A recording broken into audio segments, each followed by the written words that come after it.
আসসালামু আলাইকুম সুপ্রিয় এসএসসি পরীক্ষার্থী বন্ধুরা, আশা করি তোমরা সকলে ভালো আছো। আজকে তোমাদের অষ্টম অধ্যায় অর্থাৎ জ্যামিতির অষ্টম অধ্যায় নিয়ে আলোচনা করব। ষষ্ঠ অধ্যায় আমরা আলোচনা করেছি। সপ্তম অধ্যায়ের কিছু জ্যামিতি ছিল যেগুলো আমরা আলোচনা করি নাই। তো এই যে বইটা দেখতেছো, এই বইটা হচ্ছে আমার লেখা একটি বই। আজকে আমি তোমাদের আমার লেখা বই থেকে এমসিকিউ দেখাবো ইনশাআল্লাহ, যেটা থেকে ইনশাআল্লাহ কমন পড়বে। এছাড়াও এই বইটা বাইরেও 24 সালে কিছু প্রশ্ন তোমাদের এসেছে, সেই প্রশ্নগুলো আমি সমাধান করে দেখাবো। এটা হচ্ছে সপ্তম ও ষষ্ঠ অধ্যায় মিলে কিছু জ্যামিতি। তো আমরা এখানে ষষ্ঠ অধ্যায় জ্যামিতি দেখিয়েছি। এবার সপ্তম অধ্যায় দেখো, নিচের তিনটি বাহুর দৈর্ঘ্য সেন্টিমিটার দেওয়া আছে, কোন ক্ষেত্রে ত্রিভুজ অঙ্কন করা সম্ভব। তো আমি এটা বলছি যে ক্ষুদ্রতম বাহুদের সমষ্টি বৃহত্তম বাহু অপেক্ষা বড় হলে সেক্ষেত্রে ত্রিভুজ অঙ্কন করা সম্ভব। তো দেখো 5 আর 6 11, যেটা 7 থেকে বড়, তার মানে এটাই আমার অপশন সঠিক। এটা আমার লেখা বইয়ের নাম হচ্ছে 5 সেকেন্ডের উত্তর। এই যে আমার লেখা ইমরান তাহির। তো এরপরে আসে, এগুলো আমি দেখাইছি, এটা আমি আর নতুন করে দেখাতে চাই না। একটি নির্দিষ্ট চতুর্ভুজ আঁকতে কয়টি স্বতন্ত্র উপাত্তের প্রয়োজন হয়। তো একটি নির্দিষ্ট চতুর্ভুজ আঁকতে 5টি স্বতন্ত্র উপাত্তের প্রয়োজন হয়। একটি নির্দিষ্ট চতুর্ভুজ যে কোনো 3টি কোণ 2টি বাহু, অথবা যে কোনো 4টি বাহু 1টি কোণ, আবার 5টি বাহু দিয়েও কোণ অঙ্কন করা সম্ভব ভাবজ্য, আবার যে কোনো 4টি কোণ 1টি বাহু, মোট কথা 5টি উপাত্ত প্রয়োজন। সামান্তরিক আঁকতে কয়টি উপাত্তের প্রয়োজন। সামান্তরিক আঁকতে তোমার উপাত্ত প্রয়োজন 2টি। সামান্তরিক আঁকতে 3টি উপাত্তের প্রয়োজন। সামান্তরিক আঁকতে তোমার 3টি উপাত্তের প্রয়োজন। এরপরে আসো, একটি রম্বস আঁকতে কয়টি উপাত্তের প্রয়োজন। 2টি। যেহেতু রম্বসের 4 বাহু সমান এই জন্য, এবং বিপরীত কোণ সমান, এই জন্য তোমার রম্বসের 2টি উপাত্ত হলেই হয়। রম্বসের 2টি উপাত্ত হলেই তোমার এই রম্বস আঁকা সম্ভব। ধরো যে কোনো রম্বসের 2টি কর্ণ দিয়ে রম্বস আঁকা যায়। একটি বাহু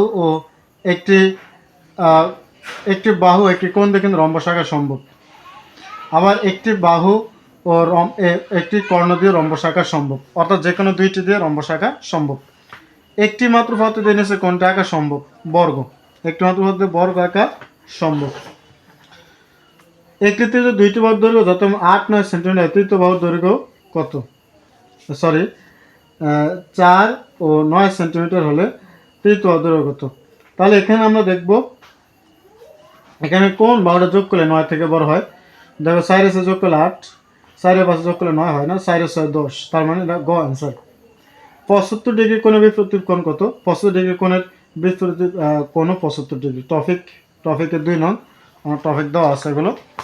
এটা আমার বইতে তোমাদেরকে আমি এমসিকিউ দেখাচ্ছি। এই যে জ্যামিতিতে প্রচুর পরিমাণ টপিক দেওয়া আছে। এখানে 23টা টপিক দেওয়া আছে, 23টা।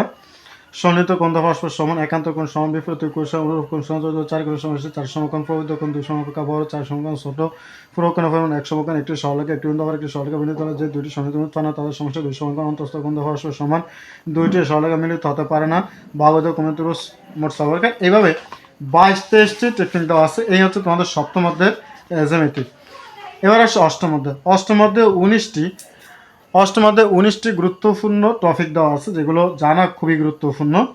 এই যে বৃত্ত অন্তর্লিখিত সামান্তরিক একটি আয়ত, এই প্রশ্নটা আসে। এই প্রশ্ন 24 সালে এসেছে যে বৃত্তের অন্তর্লিখিত সামান্তরিক একটি কি।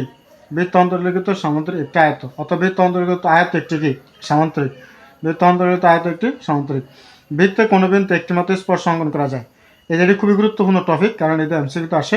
বৃত্তের কোনো বিন্দুতে কয়টি মাত্র স্পর্শ অঙ্কন করা যায়, একটি মাত্র। বৃত্ত ও সরলরেখা কখনো কোনো সাধারণ বিন্দু নেই।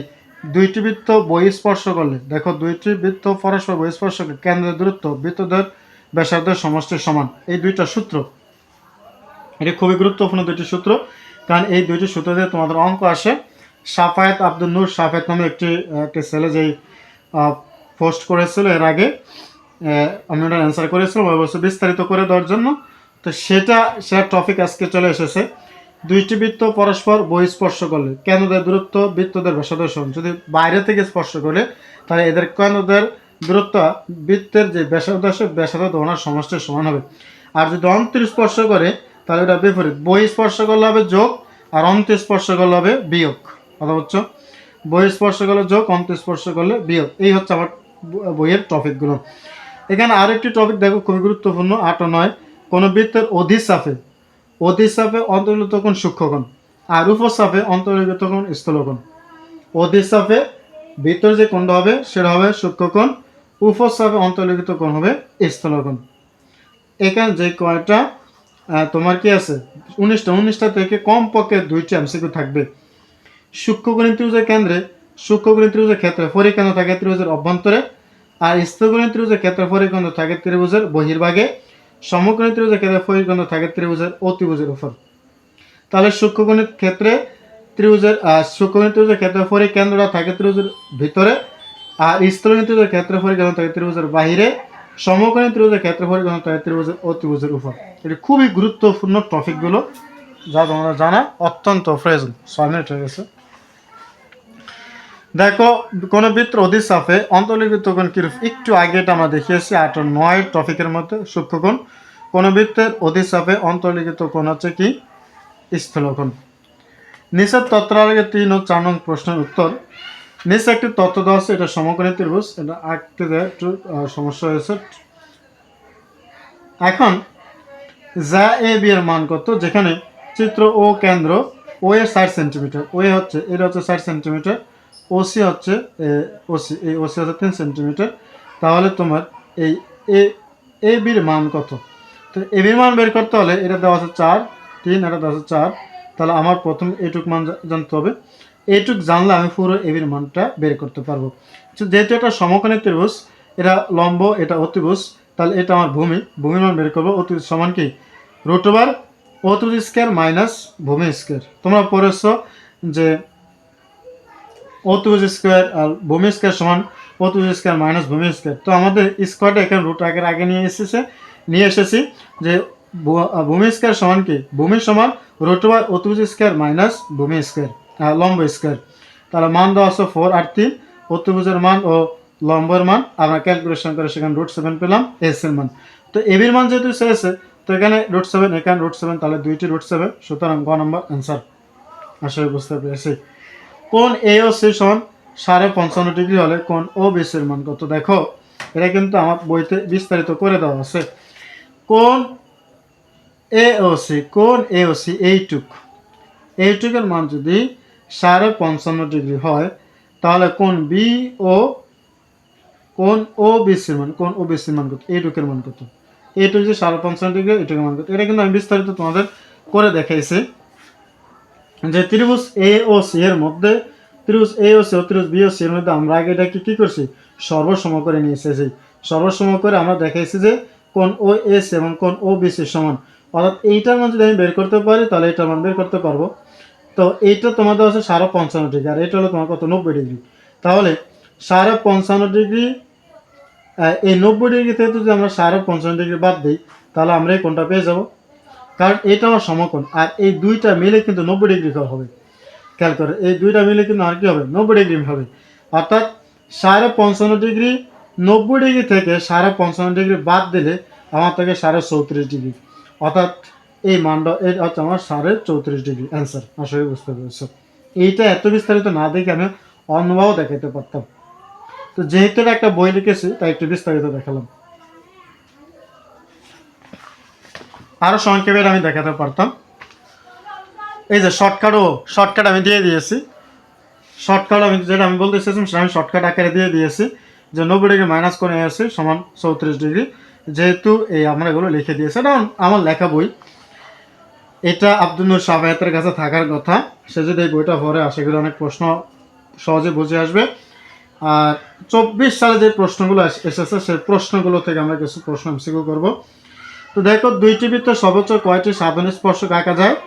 দুইটি বৃত্তে সর্বোচ্চ একটি সাধারণ স্পর্শক আঁকা যায়। কোন ত্রিভুজের কয়টি বহির্ভূত আঁকা যাবে? কোন ত্রিভুজের 3টি বহির্ভূত আঁকা সম্ভব। চিত্রে ও হচ্ছে কেন্দ্র, কোণ এ ও সি হচ্ছে 40 ডিগ্রি। দেখো কোণ এ ও সি হচ্ছে তোমার 40 ডিগ্রি। কোণ এ সি বির মান কত? কোণ এসিবির মান কত?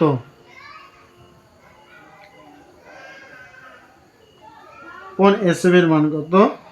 তাহলে তোমার কোণ এ ও সি, এটা দেখো কেন্দ্রস্থ কোণ, এটা কিন্তু তোমার কি কেন্দ্রস্থ কোণ।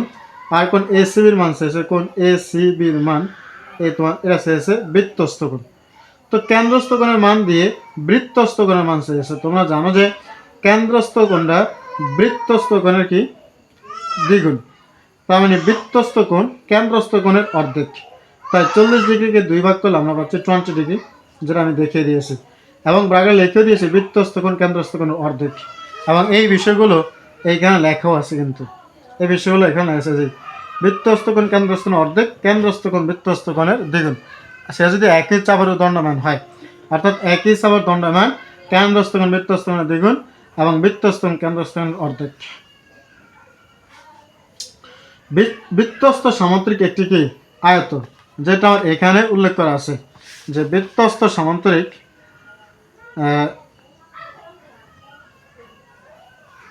এটা আমার এখানে উল্লেখ আছে, এর আগে দেখালাম যে বৃত্ত অন্তর্গত সামান্তরিক একটি আয়ত, অর্থাৎ বৃত্তস্থ সামান্তরিক একটি আয়ত।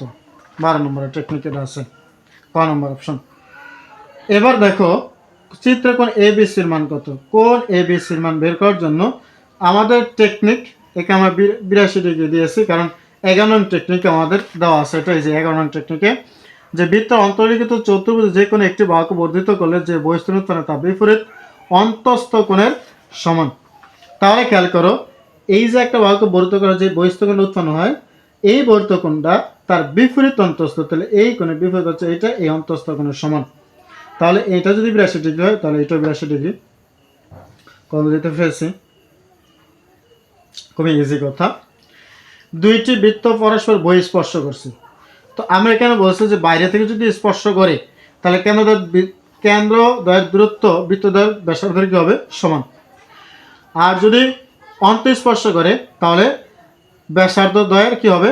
অন্তরের সমান। এই যে তাহলে দুইটি বৃত্ত বহিঃস্পর্শ করে, এদের একটির ব্যাস 10 আর একটা ব্যাসার্ধ 4, তাহলে এটা আমাদের 10-এর অর্ধেক 5, কারণ ব্যাসের অর্ধেক হচ্ছে ব্যাসের অর্ধেক হচ্ছে ব্যাসার্ধ, ব্যাসের অর্ধেক ব্যাসার্ধ।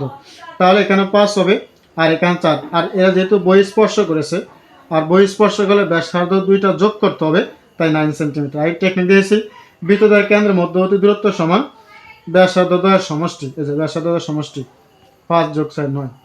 এই সমস্ত টেকনিক এই বইটি লেখা।